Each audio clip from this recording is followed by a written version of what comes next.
أيها الناس اتقوا ربكم الذي خلقكم من نفس واحدة وخلق منها زوجها وبث منهما رجالا كثيرا ونساء واتقوا الله الذي تساءلون به والأرحام إن الله كان عليكم رقيبا. دینی بھائیوں، اسلامی خواتین،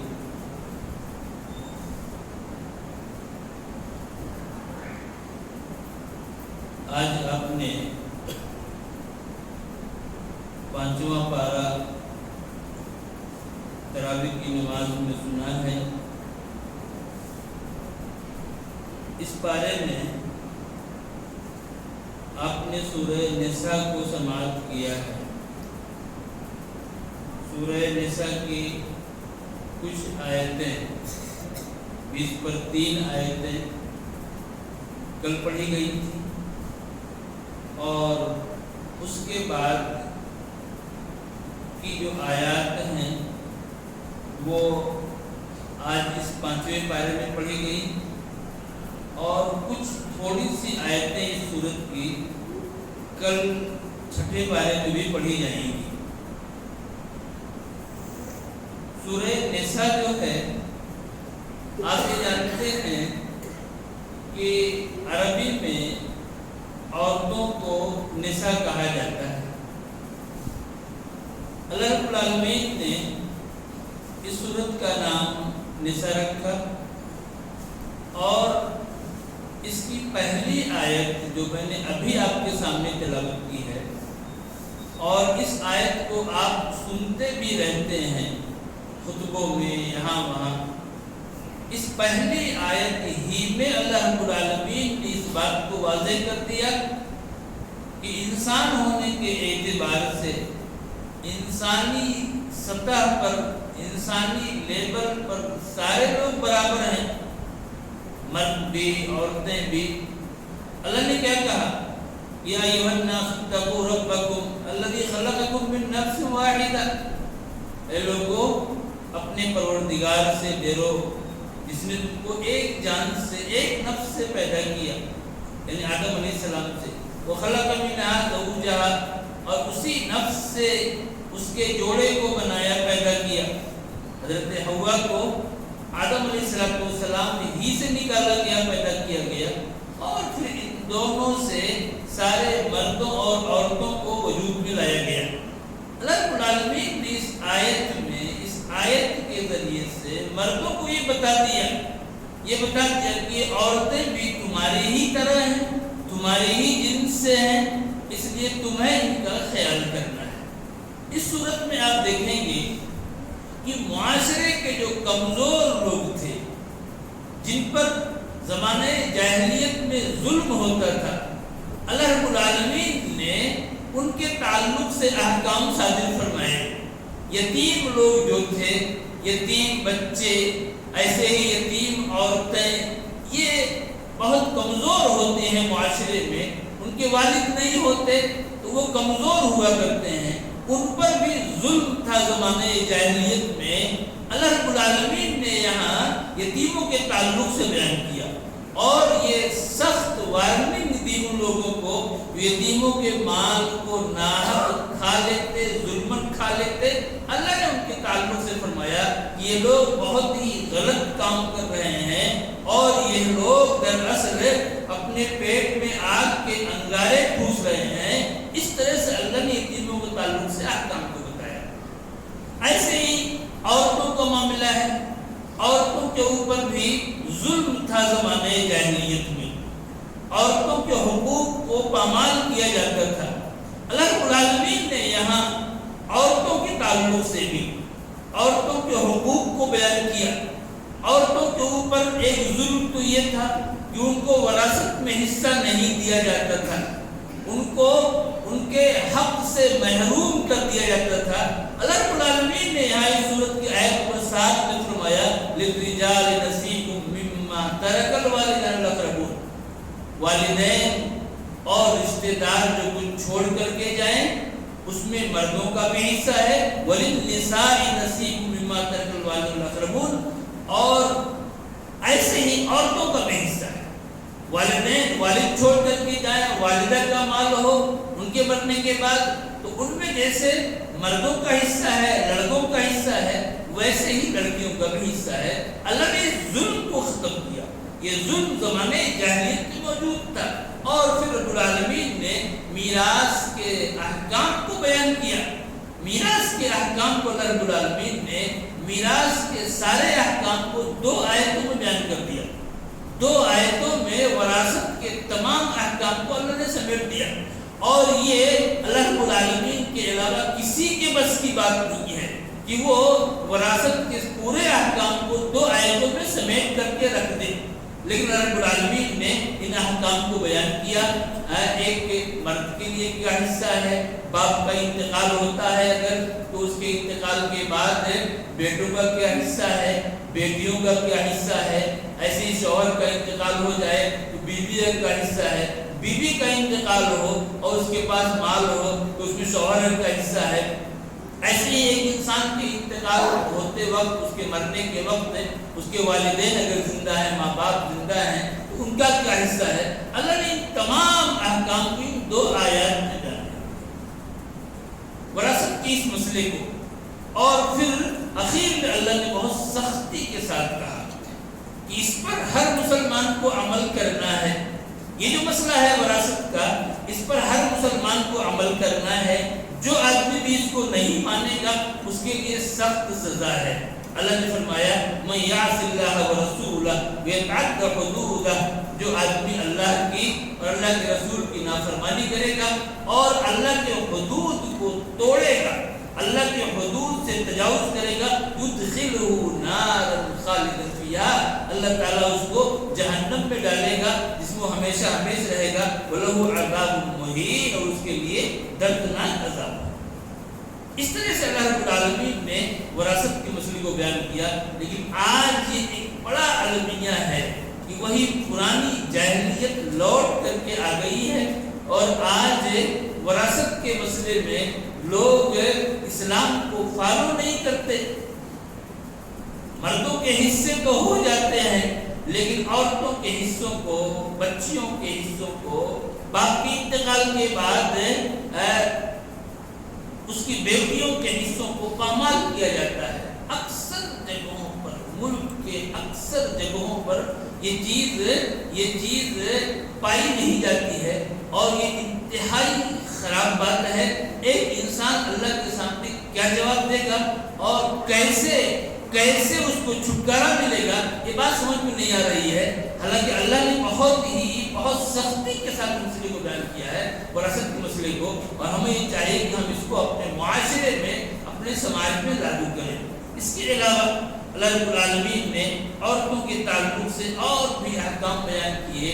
عورتوں کے اوپر جو مظالم تھے، اللہ رب العالمین نے ان کو بھی یہاں پر ذکر فرمایا ہے کہ ان کے حقوق کا پورا خیال کیا جائے، اور ساتھ ہی ساتھ اللہ نے محرمات کا تذکرہ کیا، ان عورتوں کا ذکر کیا جن سے نکاح کرنا حرام ہے، یعنی بہت ہی جو قریبی رشتے ہیں، جو بلڈ ریلیشن کی جو عورتیں ہیں جن سے نکاح کرنا حرام ہے۔ اللہ نے یہاں اس چیز کو بیان کیا کہ ایک انسان پر اس کی ماں حرام ہے، اس کی بیٹی حرام ہے، اس کی بہن حرام ہے، اس کی پھوپھی، اس کی خالہ، ایسے ہی اس کی بھتیجی اور اس کی بھانجی، یہ کیا حرام ہے؟ ان سے نکاح کرنا ایک انسان کے لیے جائز نہیں ہے۔ یہ 7 محرمات ایسی ہیں جن کو ہم سب جانتے ہیں اور سارے مسلمان ان کو فالو کرتے ہیں۔ آگے اللہ نے فرمایا امہاتکم اللاتی ارضعنکم، تمہاری وہ مائیں جنہوں نے تم کو دودھ پلایا ہے وہ بھی تم پر حرام ہے۔ یعنی کوئی اور عورت، ایک انسان کو اس کی ماں کے علاوہ کوئی اور عورت اس کو دودھ پلا دے تو وہ دودھ پلانے والی عورت کوئی بھی ہو وہ بھی اس کے اوپر حرام ہو جائے گی۔ جو عورت کو اس کو دودھ پلائے گی وہ اس کی ماں ہو جائے گی، رضائی ماں، اس کی رضائی ماں ہوگی۔ اللہ نے فرمایا اخواتکم من الرضاعہ، ایسی تمہاری رضائی بہن ہے یہ بھی کہا ہے تم پر حرام ہے، بالکل کلیئر طور پر اللہ نے فرمایا کہ یہ بھی کہا ہے حرام، ان سے نکاح نہیں ہو سکتا ہے۔ اگر کسی نے کسی اور عورت کا دودھ پی لیا، آپ جانتے ہیں کہ ہمارے نبی صلی اللہ علیہ وسلم نے حضرت طیبہ کا دودھ پیا تھا، اور پھر ان کے بعد حضرت حلیمہ سعدیہ کا دودھ پیا تھا۔ ان لوگوں نے آپ کو، ان عورتوں نے آپ کو دودھ پلایا تھا، اور اس زمانے میں اس طرح کا رواج موجود تھا کہ شرفا کے جو لڑکے ہوتے تھے بڑے خاندانوں کے، وہ دودھ پینے کے لیے کسی اور کے حوالے کیے جاتے تھے۔ رسول اکرم صلی اللہ علیہ وسلم نے بھی دودھ پیا حلیمہ سعدیہ کا۔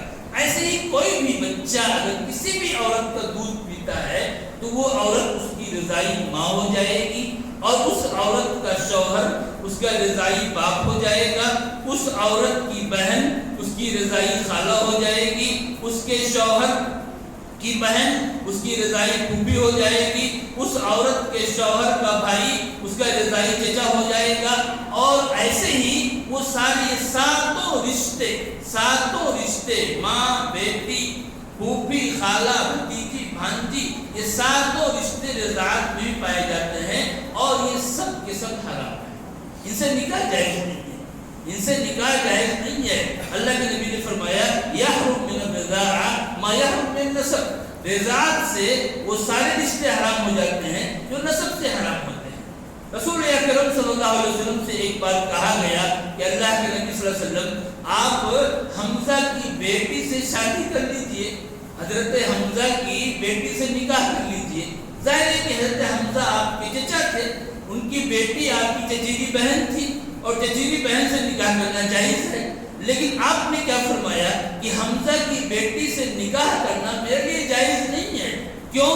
اس لیے کہ حمزہ میرے رضائی بھائی ہیں، نسبی اعتبار سے میرے چچا ہیں، لیکن رضاعت کے اعتبار سے میرے وہ بھائی ہیں۔ مجھ کو اور ان کو دونوں کو صہیبہ نے دودھ پلایا ہے۔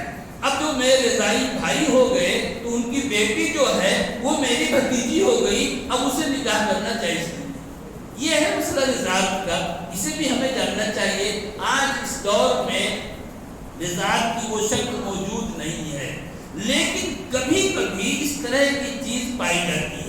ابھی 3 سال 4 سال پہلے کی بات ہے، ایک صاحب میرے پاس آئے، بالکل بوڑھے، انہوں نے کہا کہ میری بیوی یہ میرے ماموں کی لڑکی ہے، اور مجھ کو میری ممانی نے دودھ پلایا تھا بچپن میں۔ اب آپ دیکھیں، ماموں کی لڑکی سے نکاح کرنا جائز ہے، لیکن جب ان کو ان کی ممانی نے دودھ پلا دیا، اب ان کی ممانی یہ ان کی رضائی ماں ہو گئی، اب ان کی بیٹی اور یہ دونوں رضائی بھائی بہن ہو گئے، اب اسے نکاح جائز نہیں ہے۔ اس طرح سے اس کو کیئر کرنے کی ضرورت ہے۔ ایسا ہوتا ہے کبھی کبھی کہ کسی عورت نے یعنی اپنے بہن کے بچے کو یا اپنی بچی کے بچے کو یا اور کسی رشتہ دار کے بچے کو دودھ پلا دیا، اور اس کو کیئر نہیں کرتے، بعد میں رشتے کی بات آتی ہے، اس چیز کو دیکھنے کی ضرورت ہوتی ہے۔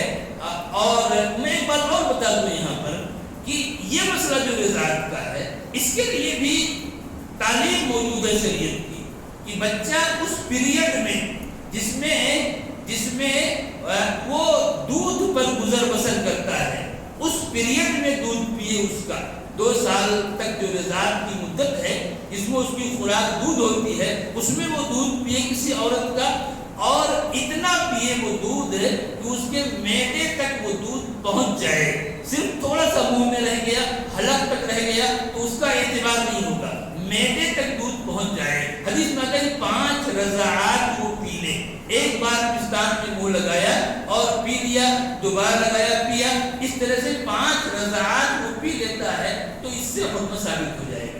اگر اس طرح کی کوئی بات ہو، عورتوں کو خاص طور سے ان چیزوں پر دھیان دینا چاہیے۔ اگر کوئی اس طرح کا ڈاؤٹ آ جائے تو بغیر کسی عالم سے فتویٰ لیے ہوئے رشتے نہیں کرنے چاہیے اس کنڈیشن میں۔ الزام مسئلہ ہے، اللہ رب العالمین نے اور بھی محرمات کو بیان کیا ہے جن کو ہم جانتے ہیں اور فالو بھی کرتے ہیں۔ اللہ رب العالمین نے آگے اس صورت کے اندر عورتوں کے تعلق سے، مردوں کے تعلق سے بتایا، عورتوں کے حقوق کو بتایا، اور یہ بھی بتایا کہ اگر کبھی عورت کی طرف سے کوئی نافرمانی ہو جائے تو اس کو آپ پہلے سمجھائیے، فعظوہن، اگر وہ بات نہیں مانتی ہے تو اس کو سمجھائیے پہلے، پھر وہجروہن، اگر سمجھانے سے نہیں مانتی ہے تو اس کے بستر کو الگ کر دیجئے، اور اگر اس سے بھی نہیں مانتے وَاضْرِبُوهُنَّ، تو ہلکی مار بھی سکتے ہیں۔ حدیث میں آتا ہے ضرباً، قرآن میں ضرباً غیر مبرح، ہلکی مار۔ مفسرین نے لکھا ہے کہ ایسی مار جس جسم پر نشان نہ پڑنے پائے، بالکل تعلیم کے لیے یہ اجازت دی اسلام نے، تاکہ وہ رشتہ جو ہے آپس میں میاں بیوی کا وہ مضبوط رہے اور پائیدار رہے، اس میں کسی طرح کی تلخی نہ آنے پائے۔ اور اس کے علاوہ عورتوں کے علاوہ اور بھی دوسرے لوگ ہیں، جیسے کہ ایک پڑوسی ہے، ایک انسان کا پڑوسی ہے۔ پڑوسی بھی دو طرح کے ہوتے ہیں، ایک رشتہ دار پڑوسی، آپ کے خاندان کا آدمی ہے، آپ کا قرابت دار ہے، آپ کے پڑوس میں ہے، اور ایک دوسرا اجنبی پڑوسی۔ ان تمام کے حقوق کو اللہ نے بیان کیا آیت نمبر 36 میں، اللہ نے بیان کیا اس چیز کو۔ ایسے ہی آپ کا کوئی ساتھی جو سفر میں آپ کے ساتھ ہو جائے یا کاروبار میں آپ کے ساتھ ہے، آپ کے ماتحت ہے، آپ کے انڈر میں ہے، تو ان کے تعلق سے بھی اللہ رب العالمین نے ان کے حقوق کو بیان کیا، مسافر کے حقوق کو بیان کیا، غلاموں کے حقوق کو بیان کیا، ان تمام کو بیان کیا، اور یہ بتایا کہ ان سب کے حقوق ہیں، سب کے ساتھ اچھا برتاؤ کرنا ہے، اچھا سلوک کرنا ہے۔ ان تمام باتوں کو اللہ رب العالمین نے یہاں پر ذکر فرمایا۔ ظاہر سی بات ہے کہ ان تعلیمات کو اگر مسلم معاشرے میں نافذ کر دیا جائے پورے طور پر، تو وہ معاشرہ بالکل امن کا گہوارہ ہو جائے، سکون اور اطمینان اور شانتی اس معاشرے میں پورے طور پر پائی جائے۔ لیکن ان تعلیمات سے روگردانی کی بنیاد پر معاشرے میں نہ جانے کیسی کیسی چیزیں پائی جاتی ہیں۔ اور ایک چیز دیکھیے کہ ایک انسان کے یہاں کسی بھی اچھائی کو پانے کے لیے یا معاشرے کو اچھا بنانے کے لیے یا باہمی تعلقات کو اچھا کرنے کے لیے ایک چیز جو سب سے ضروری ہے وہ کیا ہے؟ اللہ کے نبی صلی اللہ علیہ وسلم کی اطاعت، اللہ کے نبی کی اطاعت۔ نبی پاک کی اطاعت کے بغیر ایک انسان نہ تو اچھا انسان بن سکتا ہے اور نہ ہی دیندار انسان بن سکتا ہے اور نہ ہی وہ کسی کے لیے مفید ہو سکتا ہے۔ اللہ رب العالمین نے یہاں پر کئی آیتوں میں اپنے نبی کی اطاعت کا تذکرہ کیا ہے، اور بہت بنیادی چیز ہے یہ۔ اور آپ دیکھیے کیسے اللہ نے فرمایا، ایک آیت نمبر 59 میں اللہ نے فرمایا یا ایھا الذین آمنوا اطیعوا اللہ و اطیعوا الرسول، اللہ کی اطاعت کرو اور اللہ کے رسول کی اطاعت کرو، کہ جو بھی آرڈر ہو ان کو مانو۔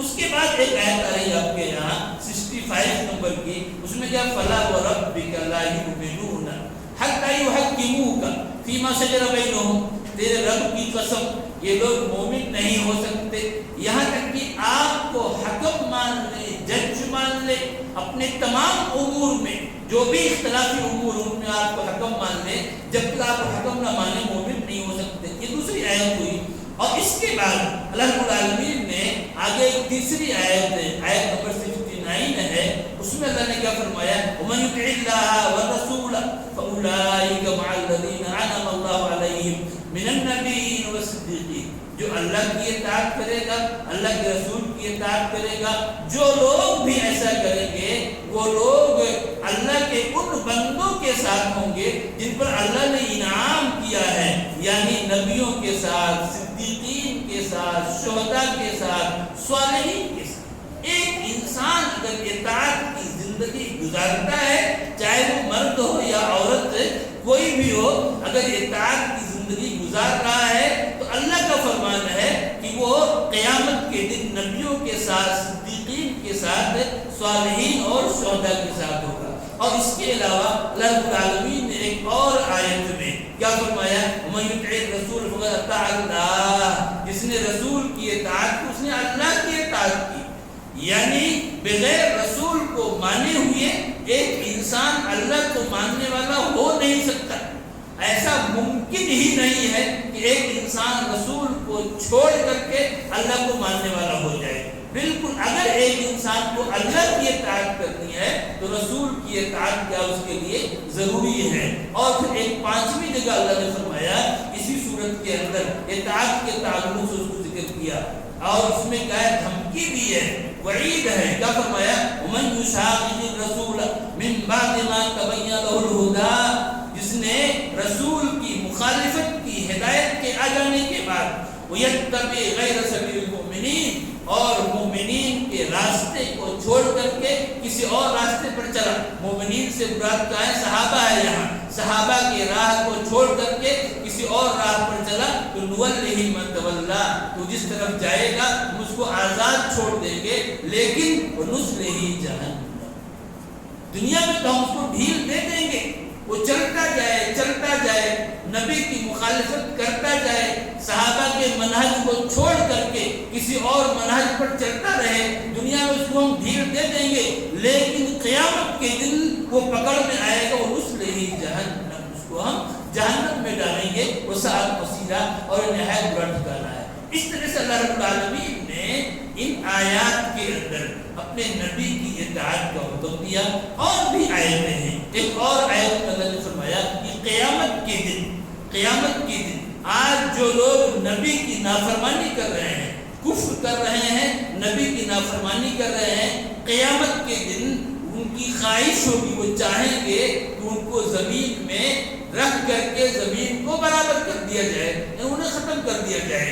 اس دن دیکھیں گے کہ نبی کی مخالفت کا کیا انجام ہے. یہ بہت بڑی چیز ہے.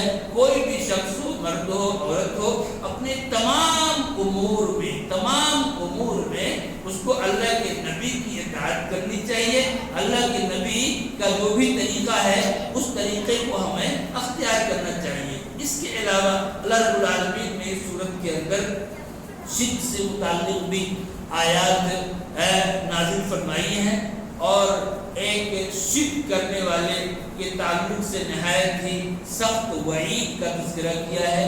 اور نماز کی بات جہاں تک ہے, اللہ رب العالمین نے اس میں نماز خوف کا ذکر کیا ہے. خوف کی نماز, آپ ابھی نماز کے لیے آتے ہیں, کوئی خوف نہیں, کوئی ڈر نہیں, لیکن کبھی کبھی ایسے حالات آتے ہیں ایک مسلمان کے ساتھ کہ سامنے دشمن موجود ہے, دشمن کی فوج ہے, اور اس حالت میں نماز کا وقت ہو جاتا ہے.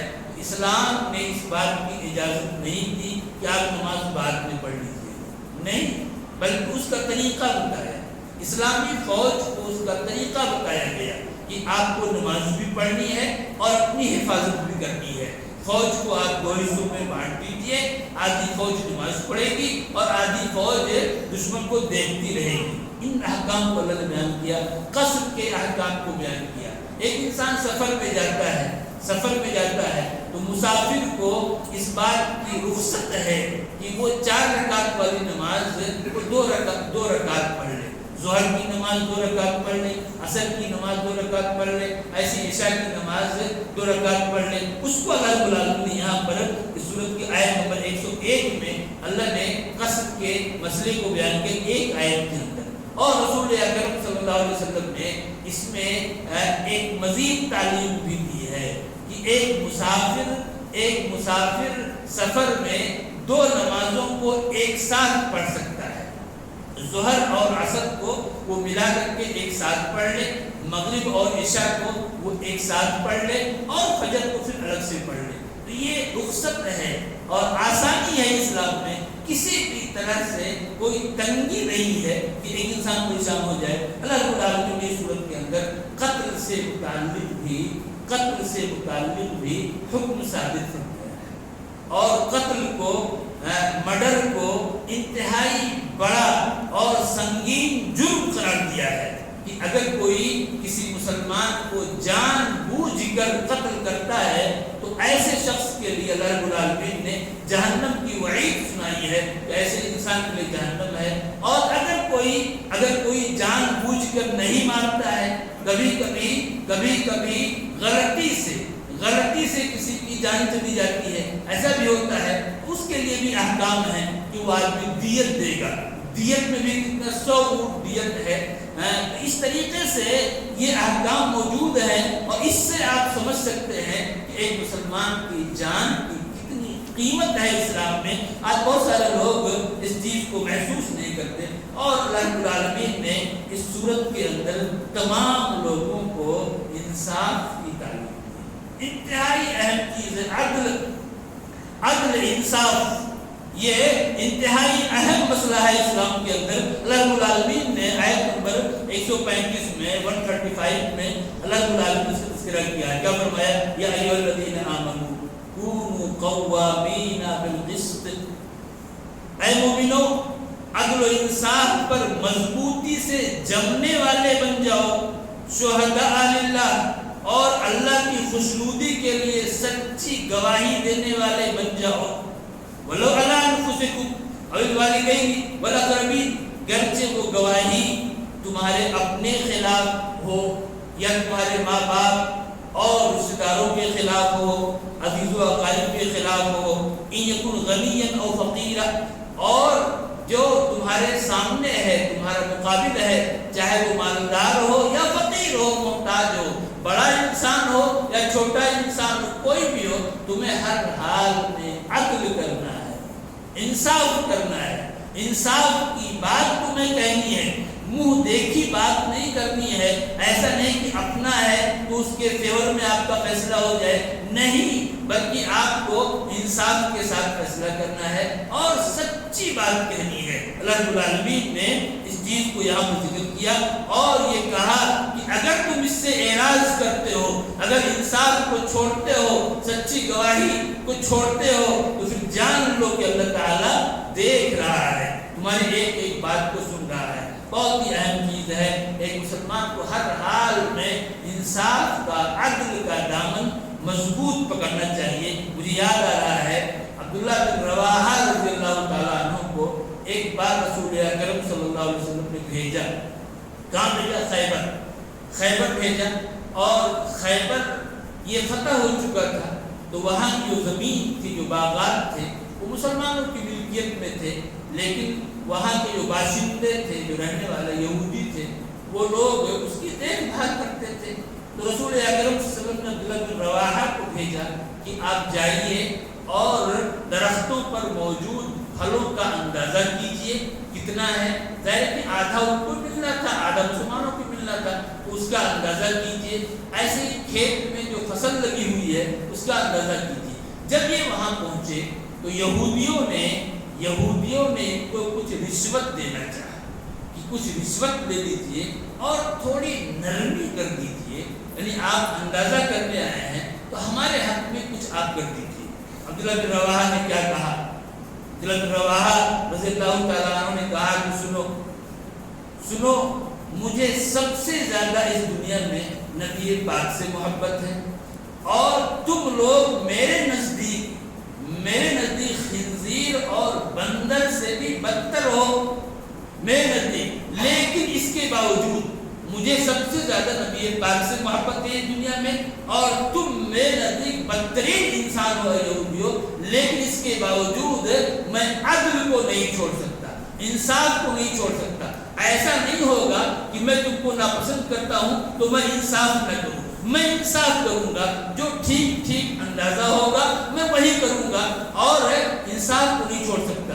یہود نے کہا کہ آپ ٹھیک کہہ رہے ہیں, اسی عدل پر آسمان و زمین قائم ہے. اس انصاف کی ضرورت ہے معاشرے میں, سماج میں اس چیز کو ہم لاگو کریں. اللہ رب العالمین سے دعا ہے اللہ العالمین کو ہمیں ان احکام کو اور جو دوسرے احکام ہیں سورت کے اندر یا دیگر صورتوں کے اندر, ان احکام کو سمجھنے کی اور ان کے اوپر عمل کرنے کی توفیق عطا فرما, اور وہ ہمیں قرآن و سنت پر مضبوطی کے ساتھ جمے رہنے کی توفیق عطا فرما. اور ہم جو بھی ٹوٹی پھوٹی نیکیاں کر پا رہے ہیں مولا کریم تو انہیں قبول فرما لے. اللہ العالمین تو ہماری گردنوں کو, ہمارے آبا و اجداد کی گردنوں کو جہنم سے آزاد فرما. اللہ العالمین تو ہمیں اس ماہ مبارک سے بھرپور فائدہ اٹھانے کی توفیق عطا فرما. آمین رب العالمین. صلی اللہ علیہ محمد وعلی آلہ وصحبہ وسلم تسلیما کثیرا. السلام علیکم ورحمۃ اللہ.